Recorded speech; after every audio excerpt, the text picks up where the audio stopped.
नमस्कार दोस्तों। बीते एक दो दिन से आप सभी ने न्यूज चैनल में देखा होगा कि दो देशों के बीच में आपसी मतभेद इतना बढ़ गया है कि उनके बीच में युद्ध की स्थिति उत्पन्न हो गई है। हम सभी अपने अपने घर में टीवी चैनल में देखकर आनंद ले रहे हैं जैसे कोई एक्शन मूवी चल रही हो, लेकिन वह एक देश जो बहुत कमजोर अपने आप को महसूस कर रहा है, जिसका नाम यूक्रेन है, जिसके ऊपर रूस ने आक्रमण कर दिया है, हमला कर दिया है। यूक्रेन की स्थिति को इतनी नाजुक हो गई है कि उसका साथ देने के लिए कोई दूसरा देश उसके साथ नहीं खड़ा है। वो सभी देशों से अपील कर रहा है कि उसका कोई साथ दे, लेकिन कोई भी देश आके डायरेक्टली उसके सामने नहीं खड़ा होकर उसकी लड़ाई नहीं लड़ रहा है। आज हम इसी टॉपिक में बात करेंगे कि आखिर रूस और यूक्रेन के बीच में ऐसी स्थिति कैसे उत्पन्न हो गई, इसके पीछे का रीजन क्या है, इसके पीछे की हिस्ट्री क्या है, और हम सब उन्हीं सब के बारे में बात करेंगे। और अब तक अभी तक टोटल क्या हुआ है, मैं सारी चीजों के बारे में आपसे बात करूंगा। तो चलिए वीडियो आप बने रहिएगा, शुरू से वीडियो अंत तक जरूर देखिएगा। दोस्तों, इसके पीछे का जो रीजन माना जा रहा है रूस और यूक्रेन के बीच के इस विवाद को लेकर के, इस बार का जो रीजन माना जा रहा है उसको नाटो को माना जा रहा है। नाटो मतलब नॉर्थ अटलांटिक ट्रीटी ऑर्गेनाइजेशन, जिसकी स्थापना 1949 में की गई थी। इसके अंदर दोस्तों दुनिया भर के 30 देश शामिल किए, जिसमें Albania, Belgium, Turkey and Spain, पुर्तगाल और island, United Kingdom, USA, Poland, Greece, ऐसे मिला के दुनिया भर के टोटल 30 देश इस नाटो में शामिल है। दोस्तों, ये जो नाटो संगठन है, इस संगठन का एक उद्देश्य है कि पॉलिटिकल एंड आर्म फोर्स के जरिए अपने अपने जितने भी इनके मेंबर है, जितने इनके सदस्य देश है, उन सभी को आर्म फोर्स और राजनीतिक थे उनकी स्वतंत्रता और सुरक्षा की गारंटी लेने। दोस्तों, मामला ये है कि यूक्रेन अपने आप को नाटो में अपनी सदस्यता लेना चाहता है। वो चाहता है कि इस तरह की कोई भी अगर उसके अंदर मामले होते हैं या कोई उसके अंदर समस्या आती है उस देश के अंदर, तो वो अपने आप को नाटो के तहत मदद पा सके। लेकिन वहीं रूस चाहता है कि उसको किसी भी प्रकार से नाटो में नहीं शामिल किया जाए। दोस्तों, इस विवाद से पहले हम थोड़ा रूस और यूक्रेन के बीच की जो उनकी हिस्ट्री है उसके बारे में हम जान लेते हैं। मैप में आप देख पा रहे होंगे कि जो यूक्रेन है, यूक्रेन के पूर्व के हिस्से में रूस बसा हुआ है और उसके पश्चिम के हिस्से में यूरोप बसा हुआ है। 1991 तक यूक्रेन पूर्व सोवियत संघ यूएसएसआर का हिस्सा था। इसके बाद में यूक्रेन अलग होने के बाद भी रूस उसके ऊपर धाक जमाता रहा और रूसी सेना के शासन के आदेश के अनुसार ही यूक्रेन की सेना काम करती रही। धीरे धीरे समस्याएं और उत्पन्न होने लगी और 1991 में ही यूक्रेन के लीडर लियोनिड क्राउचक ने रूस से आजादी का ऐलान कर दिया और सोवियत संघ के नेता बोरिस येल्त्सिन और लियोनिड ने आपसी बीच में समझौता कर लिया और समझौते में हस्ताक्षर किए। इसके बाद में हस्ताक्षर करने के बाद यूक्रेन एक अलग देश बन गया। इसके बाद 2008 में नाटो ने यूक्रेन से वादा किया कि एक दिन वो उसको नाटो में शामिल कर लेगा। 2012 तक सब कुछ ठीक ठाक चलता रहा। इसके बाद में नवंबर 2013 में विक्टर यानुकोविच की सरकार ने यूरोपियन यूनियन के साथ में व्यवहार और व्यवसाय करने के साथ साथ उसके अपने संबंध भी उसने खराब कर लिए और मॉस्को के साथ जो रूस की राजधानी उसके साथ में आर्थिक संबंध मजबूत करने के लिए प्रयास करने लगे, जिसकी वजह से कीव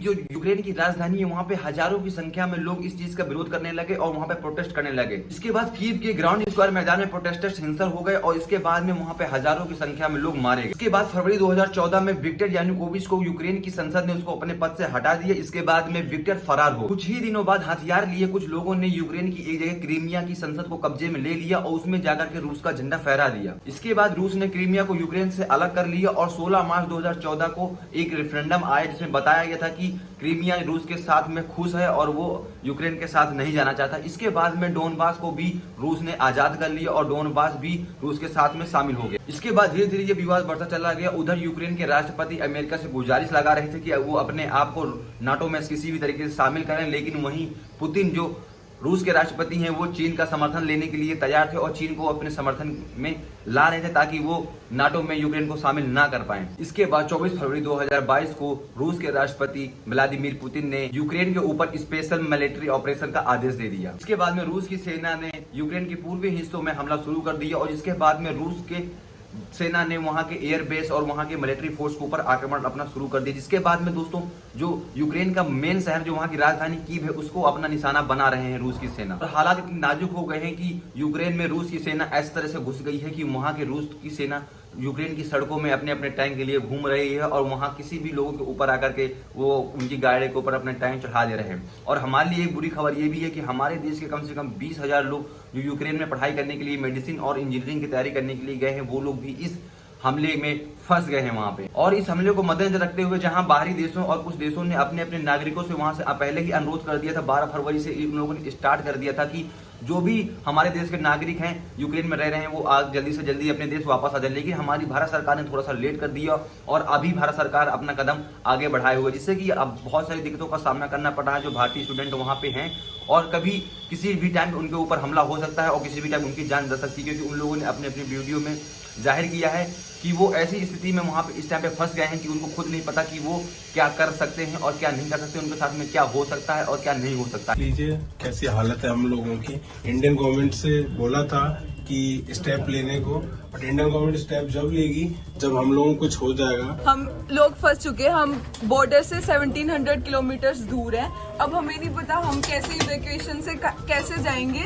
ये सिटी एक्चुअली इतनी दूर है और रशियन बॉर्डर के इतने करीब है कि हम यहाँ से कहीं जा भी नहीं सकते। लेकिन भारत की सरकार ने एक अच्छा कदम उठाया कि रोमानिया के रास्ते से जो यूक्रेन में फंसे हुए भारतीय विद्यार्थी हैं उनको वापस लाने के लिए उन्होंने रोमानिया में अपने जहाज भेज दिए हैं। लेकिन बात एक ये भी है कि अगर रोमानिया आने में उनको इतना टाइम लगता है और किस रास्ते से वो आते हैं, तो क्योंकि उनके हाथ इतने नाजुक हो गए हैं भारतीय स्टूडेंट के कि वो पानी लेने के लिए भी नहीं जा सकते, उनके पास खाने पीने के साधन भी नहीं है और ना खाने पीने को उनके पास सामान है, तो उनके पास में पानी भी नहीं है और वो यूक्रेन से रोमानिया जाने के लिए उनको कम से कम 1-1.5-2 दिन का समय लग सकता है। इस वजह से उनको कई सारी दिक्कतों का सामना भी करना पड़ सकता है। लेकिन यही उम्मीद जताई जा रही है कि अगर भारतीय सरकार पहले ये कदम उठा लेती तो जिससे हमारे देश के जो विद्यार्थी हैं उनको इतनी मुश्किलों का सामना नहीं करना पड़ता। जहां बाहरी देशों ने, जो दुनिया के बड़े देशों ने पहले ही अपने कदम उठा लिए थे और उन्होंने अपनी गवर्नमेंट ने अपने जो भी उनके नागरिक थे उनसे उन्होंने अनुरोध किया था कि पहले ही देश में अपने वापस आ जाएं।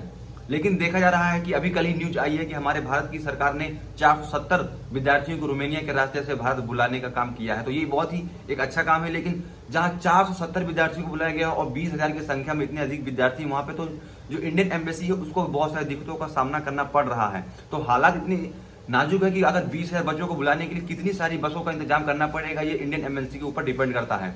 और लेकिन वहां पे जो इतने संख्या है, भारी संख्या में जो विद्यार्थी हैं, उनकी स्थिति कैसी होगी ये आप समझ सकते हैं वीडियो देख करके। और यूक्रेन की स्थिति इतनी खराब हो गई कि बीते 48 घंटों के भीतर यूक्रेन से करीब 50,000 यूक्रेन के देशवासियों ने यूक्रेन को छोड़ दिया है। और यूक्रेन के राष्ट्रपति ने बताया है कि हमारी जो सेना है यूक्रेन की, करीब 1,000 लोग जो रूस की सेना का हमला का सामना किया है और हमारी सेना के करीब 1,000 सोल्जर्स मर गए हैं इस युद्ध में। तो रूस का दुनिया भर में विरोध हो रहा है। और लेकिन हमारे देश में कुछ ऐसे भी लोग पड़े हैं जो रूस का बहुत सपोर्ट कर रहे हैं अंदर से और ऐसी ऐसी बातें बोल रहे हैं रूस के बारे में और यूक्रेन के बारे में वो लोग नकारात्मक चीजें बोल रहे हैं। तो ये सोचने वाली बात है कि आखिर ऐसा क्यों लोग सोच लेते हैं और क्यों समझ लेते हैं। और अभी कल 25 फरवरी को भी खबर आई है कि इंटरनेशनल ओलंपिक कमेटी ने भी रूस में जितने भी उनके ओलंपिक्स गेम होने थे उन सभी गेमों को रद्द कर दिया है। वो किसी भी तरीके के गेम रूस में नहीं कंडक्ट कराएंगे। और रशिया के टेनिस स्टार एंड्रे रूबले ने भी अपनी रूस की सरकार के खिलाफ में बोला है और उनका एक लाइव गेम चल रहा था जिसमें से वो कैमरे के पास गए हैं और उन्होंने कैमरे में लिख दिया है नो वॉर प्लीज। मतलब वो चाहते हैं किसी भी तरह कोई युद्ध ना हो और अपनी रूस के सरकार के खिलाफ ही उन्होंने ऐसी बात बोली है। इसके बाद में रूस की जो मीडिया है वो रूस को ऐसे